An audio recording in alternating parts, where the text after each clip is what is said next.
Seigneur, ouvre mes lèvres, et ma bouche annoncera ta louange.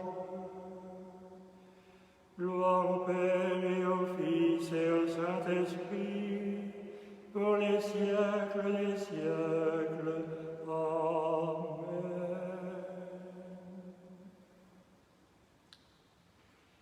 Frères et sœurs, bonjour. Entrons dans cette nouvelle journée en nous tournant vers le Seigneur avec toute l'Église, avec tous les croyants, tous les disciples de Jésus à travers le monde, pour confesser ensemble la tendresse de Dieu. Oui, c'est bien lui qui se tourne le premier vers nous pour nous accueillir et pour nous remplir de ses prévenances, de sa protection.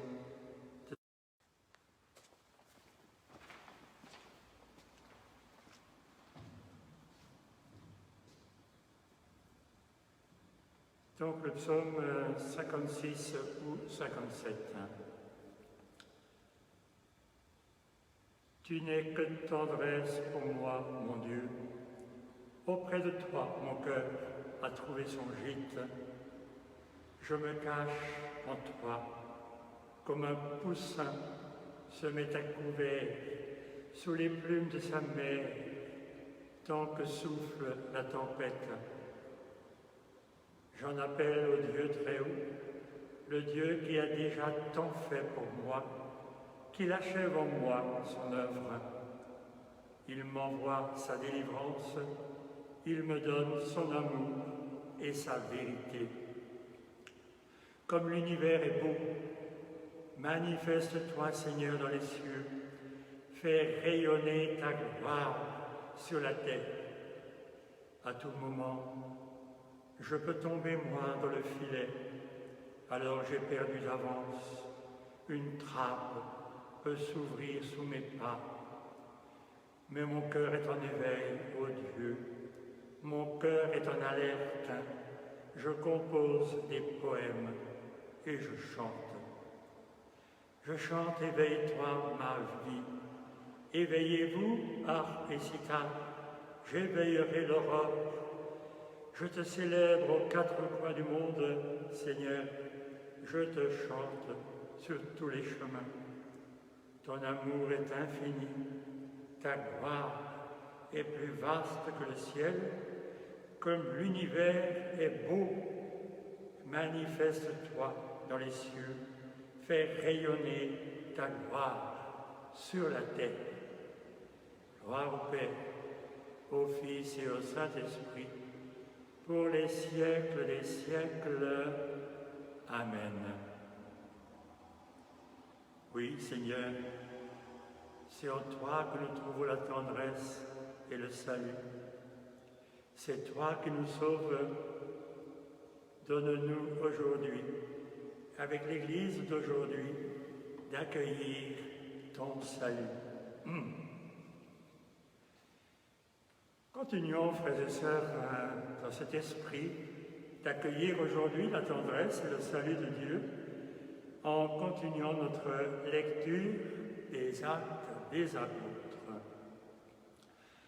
Toujours au chapitre 15, versets 7 à 21. Alors, vous vous rappelez, il y a eu la crise, une intense discussion, dit le texte, dans l'Église, entre l'Église qui était restée à Jérusalem, rassemblée autour de Jacques, le frère du Seigneur, et de Pierre, et Paul et Barnabé partis à travers le monde et qui ont vraiment converti à Jésus et baptisé les premiers frères et en nombre les païens, avec cette question. Est-ce qu'il faut imposer aux païens la loi juive? Est-ce qu'il faut leur imposer la circoncision? Est-ce qu'il faut en faire d'abord de bons juifs avant qu'ils puissent devenir de bons disciples de Jésus-Christ? Vous savez, cette question est restée actuelle dans l'Église pendant des siècles, il n'y a pas si longtemps encore. Les chrétiens d'Afrique nous ont demandé à nous les missionnaires, mais faut-il donc d'abord devenir un bon Européen avec la mentalité et la culture européenne avant de pouvoir devenir un bon chrétien? Ou pouvons-nous devenir chrétiens disciples de Jésus à partir de nos racines, à partir de notre culture, de notre sagesse d'ancêtres, celle de nos ancêtres africains? Quelle question! Cette question reste actuelle aujourd'hui, frères et sœurs. Chaque fois que nous posons la question, mais est-ce que l'Église pourra s'adapter enfin à notre monde d'aujourd'hui? Éternelle question. C'est-à-dire, est-ce qu'il faut rester accroché fatalement à des manières, à des coutumes, des compréhensions anciennes et vénérables? Ou bien, comme nous venons de le chanter dans le cantique, Église, est-ce que tu entends ce que l'Esprit te murmure aujourd'hui? Seras-tu l'Église pour les âmes, les cœurs, les mentalités, les hommes et les femmes d'aujourd'hui et de demain? Éternelle question. Question plus fondamentale. Imposer une coutume, la loi juive, c'est-à-dire fondamentalement la croyance que nous pouvons être sauvés par nous-mêmes, par l'obéissance à une loi, par une sagesse à nous, par notre propre volonté, notre propre intelligence, nos propres manières de nous croire justes et bons. Où est-ce que nous avons vraiment besoin, Seigneur, de nous tourner vers toi? C'est toi qui nous sauves. C'est toi qui viens habiter, comme tu l'as dit, la profondeur de nos cœurs, de nos cultures, de nos mentalités, de nos manières de croire et d'être, pour les faire éclater, pour y faire jaillir cette nouveauté qui est la tienne, ton amour, ta manière d'être, ta sainteté. Nous avons vu hier combien le pape François nous rend attentifs à ces défauts humains, le gnosticisme, etc., qui pensent qu'on peut être sauvé par nous-mêmes, notre intelligence, notre volonté, nos manières d'être et de nous croire bons et justes, et d'avoir déjà remporté la victoire par notre travail et notre sagesse, alors que c'est Jésus seul qui nous sauve. Alors, Paul et Barnabé sont descendus à Jérusalem, oui, et c'est la discussion, une intense discussion. Le premier concile, le concile de Jérusalem. Alors se lèvent 3 personnes. Pierre d'abord se leva et leur dit: frères, vous savez comment Dieu a manifesté son choix parmi vous. C'est par ma bouche que les païens ont entendu la parole de l'Évangile. Vous vous rappelez? Il fallait bien que ce soit Pierre, le premier pape, qui inaugure la mission. Et comment ils sont venus à la foi? Dieu, qui connaît les cœurs, leur a rendu témoignage en leur donnant l'Esprit Saint, tout comme à nous, sans faire aucune distinction entre eux et nous. Il a purifié leur cœur par la foi.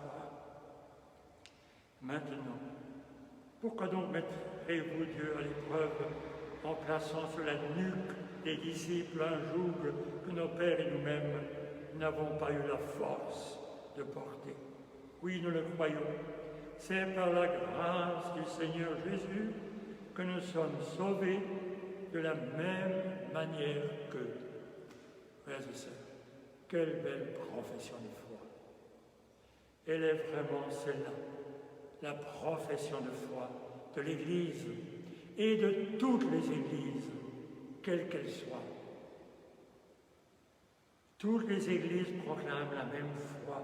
Nous sommes sauvés par la grâce de Dieu manifestée en Jésus-Christ et inscrite en nos cœurs, non plus par la loi de Moïse, même s'il faut continuer à lui obéir, mais inscrite dans nos cœurs par l'Esprit du Christ, l'Esprit Saint. Nous sommes baptisés dans l'Esprit Saint. Qui que nous soyons, juifs convertis, bouddhistes convertis, hindouistes convertis, païens modernes convertis, que sais-je encore? La profession de foi de Pierre. Alors dit à Paul et Barnabé: mais dites-nous, Toute la multitude garda le silence après le discours de Pierre. Puis on écouta Barnabé et Paul exposer les signes et prodiges que Dieu avait accomplis grâce à eux parmi les nations. Donc, on donne la parole aux missionnaires qui disent comment les païens ont accueilli la bonne nouvelle du Christ et ont été baptisés et ont reçu l'Esprit Saint, la loi du Christ, inscrite dans leur cœur. Enfin, c'est Jacques qui est le responsable de l'Église à Jérusalem, qui prit la parole et dit, alors je ne vais pas tout vous lire, mais il va faire une théorie assez extraordinaire. Vous savez comment dès le début, Dieu est intervenu pour prendre parmi les nations un peuple qui soit à son nom. Les paroles des prophètes s'accordent avec cela, puisqu'il est écrit « Après cela, je reviendrai pour reconstruire la demeure de David qui s'est écroulée. Je reconstruirai les parties effondrées, je la redresserai. Alors le reste des hommes cherchera le Seigneur, oui, toutes les nations sur lesquelles mon nom a été invoqué, déclare le Seigneur. » Alors c'est une idée assez complexe de penser que Dieu va redresser son peuple Israël et va en faire surgir un Israël nouveau, les Juifs convertis à Jésus. Mais à côté, il y a un autre peuple de Dieu, c'est les païens convertis, ce peuple que Dieu choisit au milieu des païens pour porter son nom. Et on a là comme l'idée de deux églises, de deux communautés, l'une à côté de l'autre, avec chacune ses origines et ses manières de faire, mais qu'il va bien falloir raccommoder et faire vivre ensemble dans une sorte de communion, minimaliste au moins. Frères et sœurs, c'est un peu cette idée qui a remporté le morceau ce jour-là. Mais vous comprenez bien que ce n'est pas l'avenir de l'Église, que l'Église ne peut pas se construire de cette façon, que l'Église est appelée à être une, je dirais, dans la diversité, que l'Église du Seigneur ne peut qu'être unie dans une même foi, dans un même Esprit Saint, dans une même communion, quelles que soient nos origines, et je l'ai même dit, quelles que soient nos manières de croire et nos croyances, mais unis dans la même foi au Seigneur, qui sauve tous et qui donne son Esprit Saint unique à tous. Voilà le défi. Voilà le défi de l'Église depuis 20 siècles.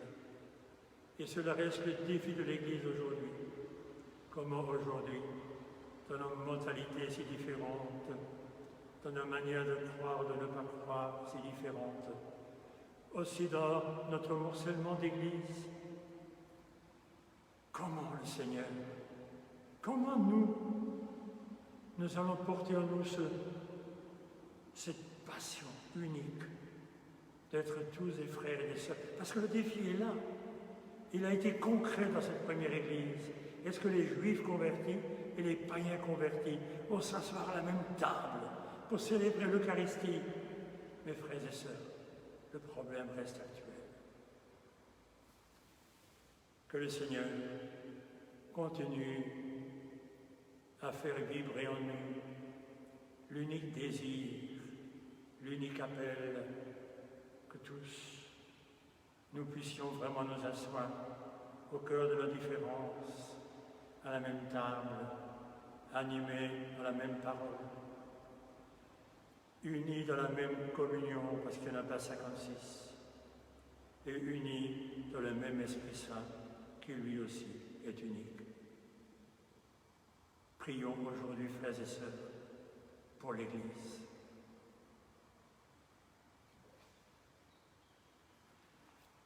Unissons-nous à la prière de l'Église, et je la prends à la fête de Saint Matthias. Donc c'est la fête aujourd'hui, la fête de Saint Matthias, vous savez, celui que les apôtres ont choisi après la mort de Judas pour le remplacer. Prions. Nous avons reçu des apôtres un héritage spirituel. Rendons grâce à Dieu notre Père pour les biens qu'il nous donne. Loué sois-tu, Seigneur. Loué sois-tu pour l'Église, édifiée sur les apôtres. Elle est le corps que nous formons. Loué sois-tu pour la parole qu'ils ont fait connaître. Elle est notre lumière et notre joie. Loué sois-tu pour le baptême et la pénitence qu'ils nous ont annoncés dans la foi. C'est là que nous sommes pardonnés. Loué sois-tu pour l'Eucharistie qu'ils nous ont transmise. Elle est notre force et notre vie. Unis dans cette même foi, cette même confiance, prions. Notre Père, qui es aux cieux, que ton nom soit sanctifié, que ton règne vienne, que ta volonté soit faite sur la terre comme au ciel. Donne-nous aujourd'hui notre pain de ce jour. Pardonne-nous nos offenses, comme nous pardonnons aussi à ceux qui nous ont offensés. Et ne nous laisse pas entrer en tentation, mais délivre-nous du mal, car c'est à toi qu'appartiennent le règne, la puissance et la gloire, pour les siècles des siècles. Amen. Et confions notre désir d'unité, de fraternité, de communion à Marie, que Jésus nous a donnée à tous pour être notre mère. Je vous salue Marie, pleine de grâce. Le Seigneur est avec vous.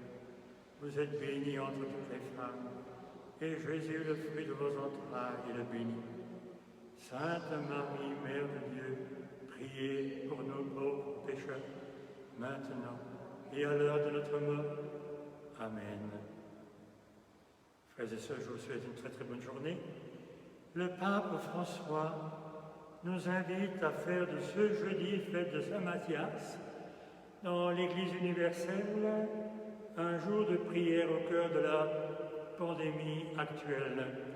Un jour de prière pour que l'humanité trouve au sein d'elle-même et dans sa foi, trouve les sources, trouve la force d'inventer le monde de demain. Un monde plus fraternel, plus juste et plus sain. S-A-I-N et S-A-I-N-T. Le Seigneur soit avec vous et avec votre esprit. Que le Dieu Tout-Puissant vous bénisse, le Père, le Fils et le Saint-Esprit. Amen. Bonne journée à tout le monde.